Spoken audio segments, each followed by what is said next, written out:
പുതുതായി എനിക്കൊരു പണി കിട്ടി. ഉദ്യാന പാലക. പൂക്കളെ കണ്ണുകൊണ്ട് നോക്കി തലോടലാണ് പണി. മഞ്ഞുകാലമാണ്, നനയ്ക്കണ്ട.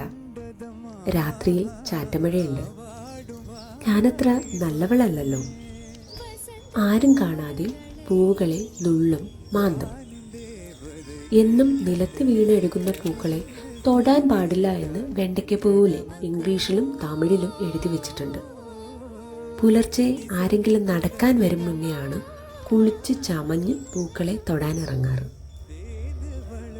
കാർത്തിക മാസമാണ്, വൈകിയേ വെയിൽ വരും. മാർഗഴി മാസവും ഇതുപോലെ തന്നെയാണ്. തൈമാസം പിറന്നാൽ പുലർച്ചെ തന്നെ ഉച്ചയിൽ വെയിൽ തട്ടും. ഞാൻ അന്നേരം ഈ പണി അങ്ങ് രാജിവെക്കും. ഉച്ചയ്ക്ക് മട്ടനും കൂട്ടി മെല്ലിച്ച വെള്ളച്ചോറാണ് ഇതിന് കൂലി. തൈമാസം വരുമ്പോൾ ഊട്ടിയിലേക്ക് പോകണം, തേയിലത്തോട്ടത്തിലേക്ക്. തേയില കൊളുന്ന് പിച്ച് കളയുകയേ വേണ്ടു, അതും ഒരിത്തിരി നേരം.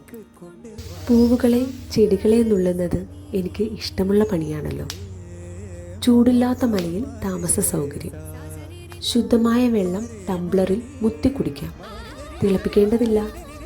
ഒരു കെട്ട് ക്യാരറ്റും സ്ട്രോബെറിയുമാണ് കൂലി.